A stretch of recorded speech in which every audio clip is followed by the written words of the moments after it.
বাক্স আমার অধিকার 1 2 3 4 1 2 3 4 বাক্স আমার অধিকার বাক্স আমার অধিকার 1 2 3 4 1 2 3 4 বাক্স নির্বাচন এই মুহূর্তে প্রয়োজন এই মুহূর্তে প্রয়োজন বাক্স নির্বাচন শিক্ষার্থীদের স্বার্থকার শিক্ষার্থীদের অধিকার শিক্ষার্থীদের অধিকার রুখে নেওয়ার স্বার্থকার রুখে দেওয়ার স্বার্থকার শিক্ষার্থীদের অধিকার এই মুহূর্তে প্রয়োজন বাক্স নির্বাচন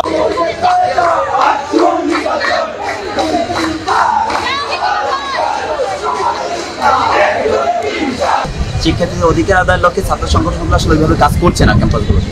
তা এইখানে বা এই সকল জায়গাগুলোতে ছাত্র সংসদ নির্বাচনের মাধ্যমে যদি ছাত্রদের প্রতিনিধি নির্বাচন করা যায় এবং তারা শিক্ষার্থীদের হয়ে কাজ করবে বলে মনে করছি, সেই জায়গা থেকেই আমরা আজকে আমাদের এই কর্মসূচি ছিল এবং কলেজ প্রশাসনকে এই বিষয়ে বলতে চাই, যদি এই বাক্স নির্বাচন নিয়ে কোনো ধরনের গড়িমসি করা হয় তাহলে এটার ফল বেশি একটা ভালো হবে বলে আমরা মনে করছি না। দীর্ঘদিন যাবৎ সরকারি ব্রজমোহন কলেজে বাক্স নির্বাচন হচ্ছে না।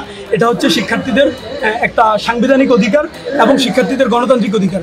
আমরা জানি একটি ছাত্র সংসদের মাধ্যমে শিক্ষার্থীদের সাথে এবং শিক্ষকদের যে সেতুবন্ধনের রাস্তা, এটা আসলে তৈরি হয়। আমরা জানি শিক্ষার্থীরা কোনো যৌক্তিক আন্দোলনের জন্য কোনো নেতৃত্বের আসলে যদি বাক্স প্রতিনিধি না থাকে অথবা শিক্ষার্থীদের প্রতিনিধি যদি না থাকে, তাহলে হচ্ছে একজন শিক্ষার্থীরা যখন যৌক্তিক আন্দোলনে যায় তখন আসলে তারা নেতা খুঁজে পায় না বা নেতৃত্ব পায় না। তো আমরা মনে করি ছাত্র সংসদের মাধ্যমে বাক্স ইলেকশনের মাধ্যমে ছাত্রদের প্রতিনিধি নিশ্চিত হবে এবং এইখান থেকে ছাত্রদের একচ্ছত্র প্রতিনিধি থাকবে। সেই প্রতিনিধির মাধ্যমে শিক্ষার্থীরা তাদের ভাগ্য নির্ধারণ করবেন।